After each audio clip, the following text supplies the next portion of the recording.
Boa noite, irmãos, graça e paz. Eu gostaria de pedir que os irmãos abrissem suas Bíblias no livro de 2 Reis, capítulo 6, verso 1. Livro de 2 Reis, capítulo 6, verso 1.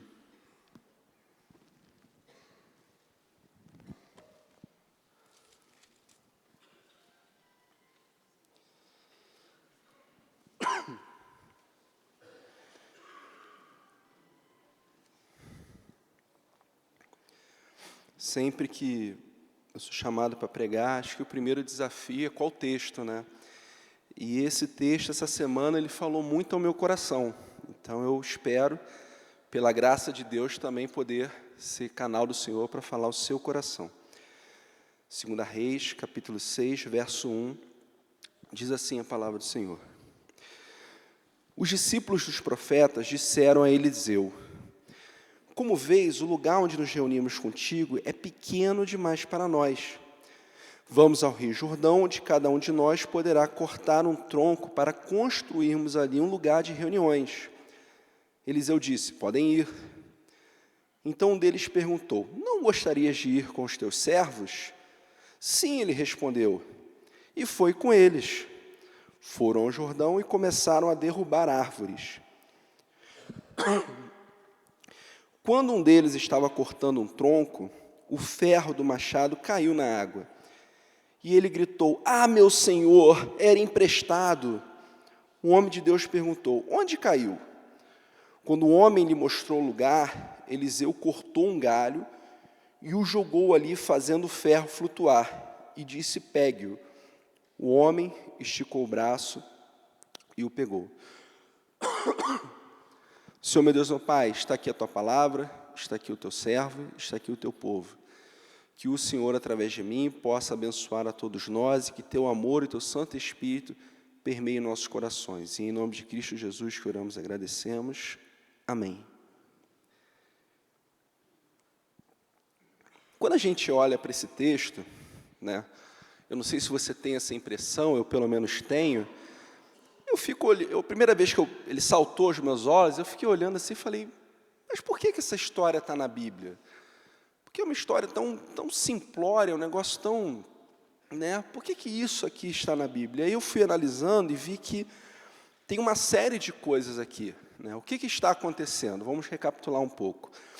Elias foi um grande profeta de Israel, né? Ele enfrentou Acabe, ele teve um ministério muito profícuo, e ele tinha como discípulo Eliseu.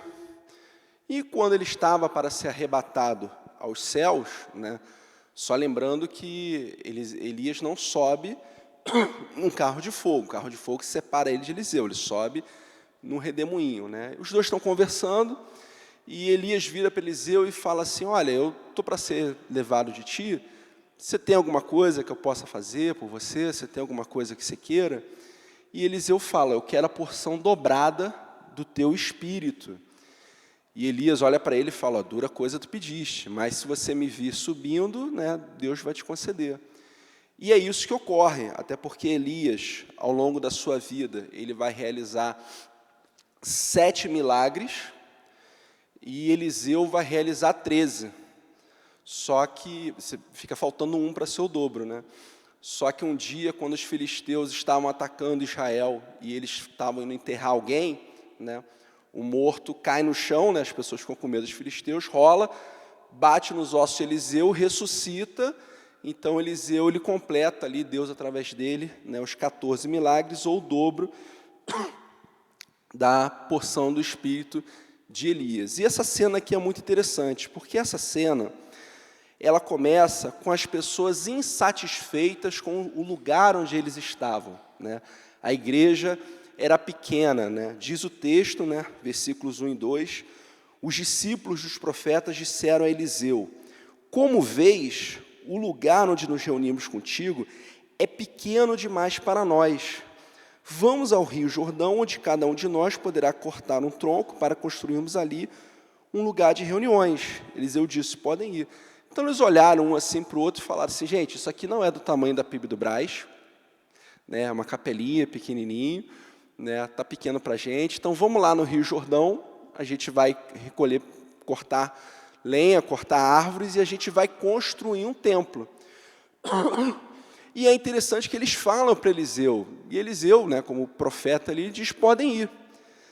Só que é muito interessante que, diz o texto, versículo 3, então um deles, um deles, perguntou, não gostarias de ir com os teus servos?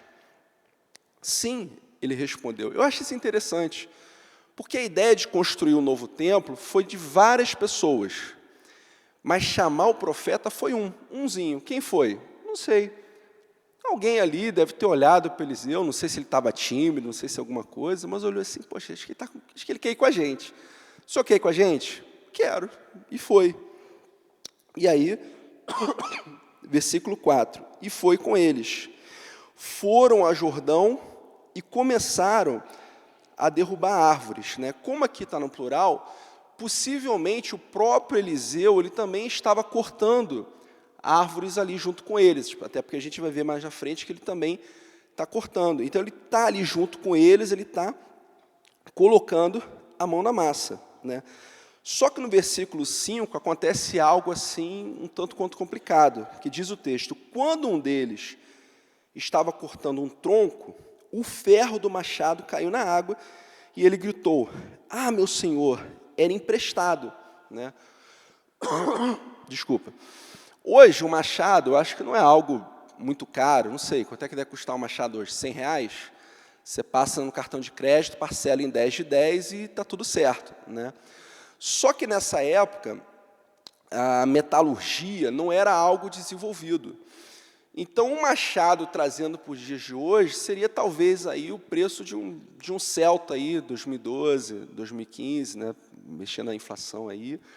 E é muito interessante que essa questão, né, do indivíduo pegar o machado, ele bater na árvore e ele tirar, era algo relativamente normal, porque Deuteronômio 19:5 vai dizer o seguinte, ó, por exemplo, se um homem for com o seu amigo cortar lenha na floresta, e ao levantar o machado para derrubar uma árvore, o ferro escapar e atingir o seu amigo e matá-lo, ele poderá fugir para uma daquelas cidades para salvar a vida. Então, perceba que a metalurgia não está desenvolvida, o cabo, na questão de prender, não está desenvolvido. E quando esse machado cai, como o indivíduo ele pegou emprestado, é responsabilidade dele, se ele não pagasse aquele para quem ele emprestou, havia possibilidade dele, por exemplo, cair em escravidão. Havia possibilidade dele perder os seus bens, porque aqui é um negócio muito sério. Quando você toma algo de alguém emprestado, você responde por aquilo, você responde aquilo com o que você é. Por isso que ele vai dizer, quando um deles estava cortando um tronco, o ferro do machado caiu na água. E ele gritou, ah, meu senhor, era emprestado. Né? E aí o versículo 6, o homem de Deus perguntou, onde caiu? Eliseu pergunta, onde que caiu? Quando o homem lhe mostrou o lugar, ou seja, ele apontou, ó, profeta, caiu ali. Eliseu cortou um galho, então realiza comigo a cena. Caiu o machado, Eliseu pergunta, onde é que está? Aí o rapaz fala, está ali. Aí diz o texto que Eliseu cortou um galho, então ele também estava lá cortando, cortou um galho, e jogou ali, fazendo o ferro flutuar. Né? E disse, pegue-o. O homem esticou o braço e pegou. Quando a gente pensa em rio, né, a gente está falando aqui, evidentemente, do Rio Jordão, como o texto diz. Né? Talvez a gente pense no nosso Rio Tietê, Rio Pinheiros, mas o Rio Jordão ele tem 251 quilômetros, né, com profundidade máxima de 5 metros e largura máxima de 18 metros. Então, o machado caiu ali, poxa, o indivíduo pode cair em escravidão, ele pode perder tudo aquilo que ele tinha. E Deus, através do profeta Eliseu, ele realiza esse milagre. E o que nós podemos aprender, que lições nós podemos tirar para a nossa vida à luz desse texto? Primeiro, Deus está conosco nas pequenas coisas da vida. Deus ele está conosco nas pequenas coisas da vida. Perceba que aqui o profeta Eliseu, ele é alguém que fala da parte de Deus, ele é alguém que é um porta-voz de Deus, ele é alguém que, entre aspas, representa a Deus, né? Nós não temos uma pessoa com esse papel dessa maneira hoje, no tempo da graça. Hoje Deus fala conosco através da sua palavra, através do Espírito Santo, através da pregação, mas essas coisas não existiam naquela época conforme existem hoje. Então, o profeta estar com eles, de certa forma, é como se Deus estivesse com eles, porque ele é um homem de Deus, tanto que os profetas diziam, assim diz o Senhor. E aí, quando o profeta ele falava sua profecia, ele falava em primeira pessoa. Por isso, a primeira coisa que eu aprendo aqui é que Deus está conosco no nosso dia a dia, nas pequenas coisas. Sabe quando você acorda atrasado e não deu tempo de tomar café como gostaria? Deus está com você. Sabe quando você levanta assim, você corre, você perde aquele ônibus? Deus está com você. Às vezes a gente imagina o nosso relacionamento com Deus como algo assim, não, Deus vive a vida dele lá, eu vivo aqui, mas quando algo grande vai acontecer, quando algo majestoso vai acontecer, o Espírito Santo de Deus vai vir sobre mim e ele vai estar comigo. Quando eu tiver uma grande decisão, alguma questão, eu vou orar e Deus vai vir, quando na verdade, Deus ele quer ter esse relacionamento íntimo, contínuo e saudável com a gente. Em Gênesis, capítulo 3, verso 8, diz assim, ouvindo o homem e sua mulher os passos do Senhor, Deus que andava pelo jardim, quando soprava a brisa do dia, esconderam-se da presença do Senhor Deus entre as árvores do jardim. Esse trecho aqui é logo quando Adão e Eva pecam. Mas a maneira como está o texto, ouvindo o homem e sua mulher os passos do Senhor Deus, que andava pelo jardim quando soprava a brisa do dia.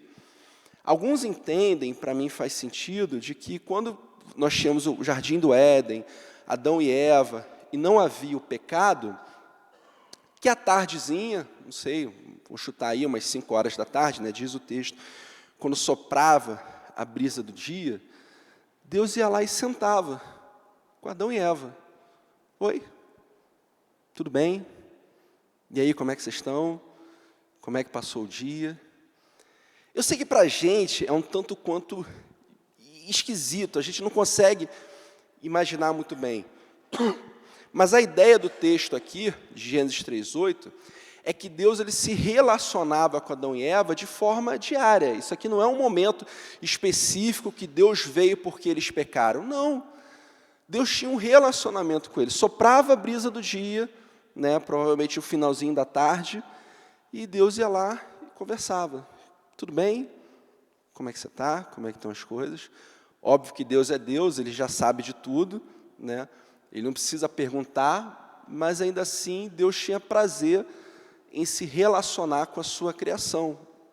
E Ele ainda tem esse prazer de se relacionar comigo e se relacionar com você. Então, a primeira coisa que Deus está nas pequenas coisas. Segunda coisa, procure boas companhias. Versículo 3, então um deles perguntou, não gostarias de ir com os teus servos? Sim, ele respondeu. Me chama muita atenção que uma pessoa teve a ideia, teve o tino, parou assim, poxa, vamos conversar, vamos chamar o profeta, vamos lá com a gente, vamos caminhar, vamos estar juntos. É interessante isso. Na igreja, nas nossas famílias, nas nossas comunidades, a gente sempre tem aquela pessoa que é agregadora. A gente tem aquela pessoa que se tiver um evento na igreja, se tiver um churrasco, se tiver alguma coisa, se for ela chamar, todo mundo vai junto. Arrasta multidões, as pessoas vão juntos. E eu olho para esse texto e ele me ensina que nós devemos procurar boas companhias. Devemos nos relacionar com as pessoas que nos aproximam de Deus, com as pessoas que nos edificam, que nos melhoram. Veja bem, pelo amor de Deus, não me interprete errado. Eu não estou dizendo que nós não devemos nos relacionarmos com quem não é cristão. Claro que a gente tem que se relacionar, a gente é sal e luz nesse mundo, a gente precisa pregar o Evangelho. E a gente prega o Evangelho para não crente, porque crente já sabe. Mas é muito importante, de forma intencional, a gente se relacionar com pessoas que nos aproximam de Deus. Porque este homem aqui, sem saber, ele salvou o outro. Porque ele fala, o senhor quer ir com a gente? E me chama também a atenção, não sei se chama a sua atenção, o fato de que o profeta Eliseu, ele queria ir, mas ele ficou na dele. Não é estranho, isso não te causa, né, não faz muito sentido. A Bíblia não explica e eu não vou ousar tentar elaborar aqui uma definição, né? Quando eu chegar no céu, eu pergunto para Eliseu, né? Eu falo, poxa, mas você não queria ir lá? Por que você não foi? Né? Porque eles chegam para ele e falam, a gente vai lá construir. Ele, tá bom, podem ir. E aí alguém levanta e diz, você não quer ir com a gente? Eu acho que esse cara, ele percebeu. Ele olhou assim e falou, pô, ele está com cara, será que ele é tímido? Será que ele, né, não sei. E ele foi uma bênção na vida do outro que poderia cair em escravidão, que poderia perder sua casa. Haviam situações onde os filhos poderiam ser vendidos como escravo para poder ter que quitar a dívida, né? Perceba que a presença de uma pessoa de Deus fez diferença na vida de outra pessoa. E aí, se eu te perguntasse, quem é o seu melhor amigo cristão? Ou melhor, quem é a pessoa com quem você se relaciona, que você olha e fala assim, não, essa pessoa é de Deus, é de Jesus. É uma pessoa que eu chego perto dela, me edifica, me abençoa. Se eu apontasse para você agora, não vou fazer isso, fica tranquilo. Você teria um nome na ponta da língua para dizer? E aí? Nós precisamos desenvolver esse relacionamento intencional. Eu tenho pastores amigos meus que eu sento, tomo café, converso, falo, poxa, aí, como é que estão as coisas? Olha, na minha vida está acontecendo isso, isso e isso. Porque a essência do Evangelho é o relacionamento. É o nosso relacionamento com Deus, é o relacionamento de Deus conosco, e tudo que Ele tinha para fazer, Ele já fez. E o nosso relacionamento entre os irmãos. E, por fim, caminhando para o final, recorra sempre a Deus. Versículo 5 diz, quando um deles estava cortando um tronco, o ferro do machado caiu na água, e ele gritou, ah, meu senhor, era emprestado. Perceba que essa expressão senhor, quando ele grita, ah, meu senhor, era emprestado, ele está se referindo diretamente a Eliseu. Porque o versículo 1 vai dizer, os discípulos dos profetas disseram a Eliseu. Eliseu é o profeta e eles são discípulos. Então, dentro do contexto judaico aqui, você chamar um mestre de senhor é plausível, é diferente do contexto do Novo Testamento, né, greco-romano, chamar de senhor, ali é outra coisa. Aqui caberia. Então perceba que esse homem, ele passa por um problema e na hora, naquele instante, ele recorre ao profeta, ele recorre a Deus, ele diz, quando um deles estava cortando um tronco, o ferro do machado caiu na água, ele gritou, ah, meu senhor, ele se dirige a Eliseu, era emprestado. E o que eu aprendo com isso? Que a gente precisa sempre recorrer a Deus. Ah, pastor, mas eu estou mais careca que o senhor de saber que a gente precisa recorrer a Deus. Beleza, mas a gente sempre faz isso? A gente sempre faz isso? Eu mesmo, confissão de pecado aqui. Eu estava agora ali conversando, orando ali com os meus colegas pastores, eu estava falando, gente, ora por isso aqui, que eu estou meio nervoso, o negócio está complicado, eu não sei o que fazer, entendeu? Eu preciso de uma direção de Deus. Recorrer a Deus é algo que a gente sempre deve fazer, de forma intencional, contínua, para que um dia se torne, se assim Deus permitir, automático. Porque muitas vezes pressão alta, queda de cabelo, né, ansiedade, né, a gente acaba comendo muito. Eu estou só com 125 quilos, tá bom? Cheguei em São Paulo com 79, então vocês já viram, né? Enfim, tudo isso precisa ser automático no nosso relacionamento com Deus, de descansar em Deus. Lance sobre Ele toda a vossa ansiedade, porque Ele tem cuidado de vós. É um exercício. É óbvio que hoje eu sou menos ansioso do que eu era há 1 ano, 2 anos, 3 anos. Mas nós precisamos sempre recorrer a Deus. A grande questão é que, muitas vezes, em um primeiro momento, eu fico pensando, o que eu vou fazer? O que eu vou fazer? O que eu vou fazer? O que eu decido? E agora, eu. Quando, na verdade, a primeira coisa que eu preciso fazer é, meu Senhor, era emprestado. Meu Senhor, o que eu faço? Meu Senhor, como é que é essa situação? Sábado eu preguei para os jovens e eu estava compartilhando com eles que, certa vez, eu fui pregar num retiro de jovens, né, de carnaval, lá na PIB de Rio Bonito, minha antiga igreja, e o sermão estava no tablet. E eu deixei assim na cadeira, eu estava sentado, fui lá beber uma água e voltei. E quando eu voltei, o tablet não ligava. Por quê? Porque o abençoado do meu amigo, né, ele pegou meu tablet, ficou tentando lá a senha, tentou, bloqueou. Aí eu olhei aquilo, olhei para ele, com aquela cara de culpado, né, de quem fez besteira, olhei para os céus e falei, Deus, não tem o que eu fazer, eu vou pregar daqui a 5 minutos, né? Ó, meu sermão está aqui. Mas está aqui porque o papel lá em casa acabou da impressora, tá bom? Senão eu tinha impresso. Falei, e foi muito interessante, pela graça de Deus fluiu. Por quê? Porque foi um momento que eu só dependia de Deus. De olhar para Deus e falar assim, Deus, é contigo. Eu não sei, eu não consigo. Estava começando a pregar, eu acho que eu nem era seminarista, eu estava no 1º, 2º ano. Então, muitas vezes, quando nós estamos em situações onde nós só dependemos de Deus, elas ficam mais fáceis. Quando eu só dependo de Deus, fica mais fácil. Às vezes, a dificuldade é quando eu posso depender de Deus, mas, poxa, se eu pensar nisso, se eu fizer isso, isso acaba atrapalhando o meu relacionamento com Deus. Então, meu desejo essa noite, meu querido, em nome de Jesus, é que, primeiro, você saiba, tenha certeza no seu coração, que Deus está convosco todos os dias da sua vida, nas coisas grandes e nas coisas pequenas. E Ele deseja ter um relacionamento contigo, Ele deseja se relacionar contigo. Provavelmente, às 5 horas da tarde, Ele não vai aparecer na sua casa para sentar, para tomar um café e comer um bolo de fubá, ou de mandioca, ou empinho, não sei lá qual bolo que você gosta, né, como Ele fazia com Adão e Eva. Ele provavelmente não vai fazer isso. Mas Ele deseja ter um relacionamento comigo, com você. Segundo, que venhamos sempre a procurar boas companhias. Pense em alguém do seu círculo de amizade que você olha e fala assim, poxa, essa pessoa é de Deus.